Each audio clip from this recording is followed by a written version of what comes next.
British homes once echoed with sayings that made no sense, yet somehow made perfect sense. If you grew up in Britain, you've already heard part one of this list. But for every "money doesn't grow on trees" or "shut the door, were you born in a barn?", there were dozens more that shaped childhoods, dinners, and discipline. So put the kettle on and let's count down 15 more unforgettable British sayings, starting with number 1. Number 1, because I said so. The undisputed end of every argument. It didn't matter if you were 7 or 17 when a parent said this, that was it. No explanation, no negotiation, no appeal.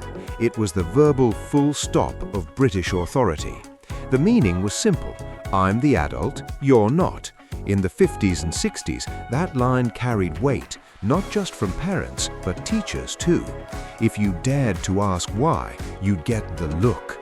Even today, parents still use it, usually after a long day when reasoning has officially expired. Number 2, don't make me come up there. The battle cry of every British mum in a 2-story house. You'd be upstairs laughing too loudly, ignoring bedtime, and then it came. Don't make me come up there. It was half threat, half promise. You never quite knew what coming up there involved, but you didn't want to find out. It was parental power by acoustics, and it worked. Even now, echoes of it can still be heard in households across Britain, though usually shouted through Alexa instead of up the stairs. Number 3, you'll thank me when you're older. Said during haircuts, early bedtimes, and any moment of injustice. It was the classic defense for parental decisions that made zero sense at the time. You didn't believe it then, but years later, you probably did. It carried a quiet truth. Parents saw further than you did, and even if their methods were questionable, their intent wasn't. The phrase hasn't disappeared, it's evolved. Today, it's used with a wink by parents who know exactly how much it annoyed them when their parents said it. Number 4, I'll give you something to cry about. A line that would never fly today, but was absolutely standard 50 years ago. You'd stub your toe or get told off and burst into tears, and instead of sympathy, this, the paradox of British parenting, emotional restraint disguised as discipline. It wasn't cruelty, it was the belief that tough love built resilience. Looking back, it sounds harsh, but for many, it was just normal. Nowadays, it's mostly remembered as a relic of stricter times, the kind of saying you'd never use, but still remember word for word. Number 5, you've got a face like a smacked backside. Brutal, yes, but effective, said to sulky kids everywhere. You'd pout, cross your arms, and instantly hear this cutting remark. It didn't fix your mood, but it usually got a laugh from everyone else. British humor at its most savage, using embarrassment to reset emotions. You don't hear this one as much anymore, but the spirit of it lives on in every parent who says, cheer up, it might never happen. Number 6, you're cruising for a bruising. A classic 1950s to 60s threat. Playful but terrifying when said with the right tone. You'd be pushing your luck, talking back, or teasing your sibling, and then it came. No one really expected a bruising, but the phrase alone was enough to end the argument. It combined rhyme, rhythm, and just enough menace to make any child instantly behave. These days, it's mostly said jokingly, often by grandparents who can't quite believe they used to mean it. Number 7, you're not made of sugar. Usually shouted when you refuse to go outside in the rain. A line that sums up British practicality in 5 words. The weather was never an excuse. Drizzle wasn't danger, it was just Tuesday. This phrase toughened children faster than a cold bath. If anything, it was a rite of passage. A soggy walk to school built character. It's still around today, part joke, part challenge every time a child complains about a bit of rain. Number 8. There are children starving in Africa. Usually said as you stared down a plate of cold peas or congealed mince. You weren't being educated on global hunger. you were being guilt-tripped into finishing dinner. It came from a generation that grew up with rationing and waste not, want not thinking.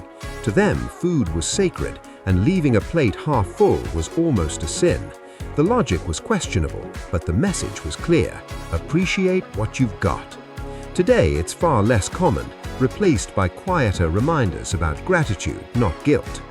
Number 9. If you can't say something nice, don't say anything at all.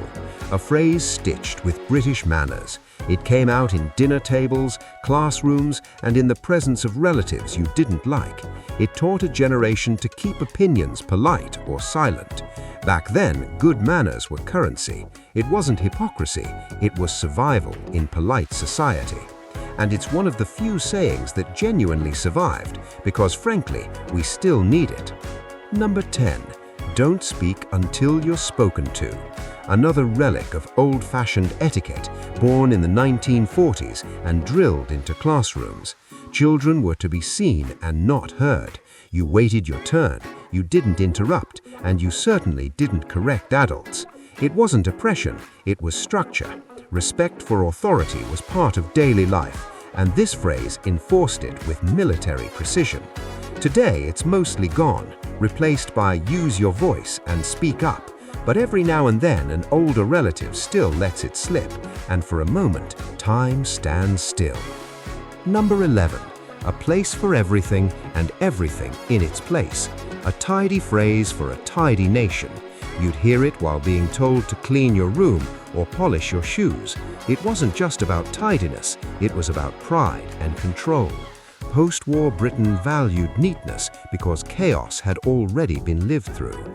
A well-made bed meant stability.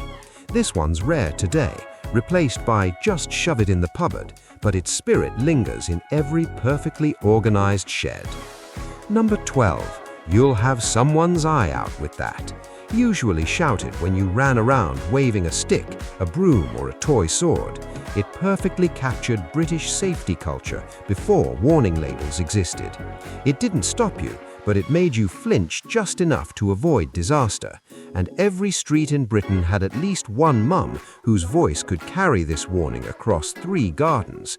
This one's still going strong, proof that the British mum alarm system never truly goes out of date. Number 13. If you can't take it, don't dish it out. The fair play principle of childhood. Said when teasing went too far or banter turned to tears, it taught balance. The idea that if you can joke, you can also be joked about. Parents enforced it, but it lived strongest in playgrounds, and it's still used today, especially in workplaces where the banter sometimes needs a reminder of its limits. Number 14. It'll all end in tears. The ultimate prediction of disaster. Said when the kids got too excited, too loud, or too confident, and it was always right. Roughhousing, water fights, toy swords, it all ended the same way. Someone crying, someone bleeding, and someone getting told off. The phrase wasn't warning, it was prophecy, and it's still around today, muttered by parents under their breath every summer holiday. Number 15. Don't come running to me when you fall. The sequel to It'll All End in Tears, delivered moments before the actual accident. It was both a prediction and a declaration of innocence, the parental version of I told you so. The line summed up British parenting in one breath: loving, logical, and a bit smug, because as soon as you did fall, you still ran straight to them, and they still helped, just after reminding you whose fault it was. These sayings carried laughter, lessons, and a healthy dose of logic. They came from a world where parents didn't have manuals or podcasts, just experience and a kettle that was always on.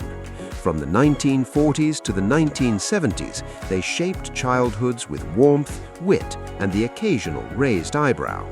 They may sound outdated now, but their wisdom and humor never really faded. So tell me, which of these sayings did you grow up hearing, and which one do you still catch yourself saying today?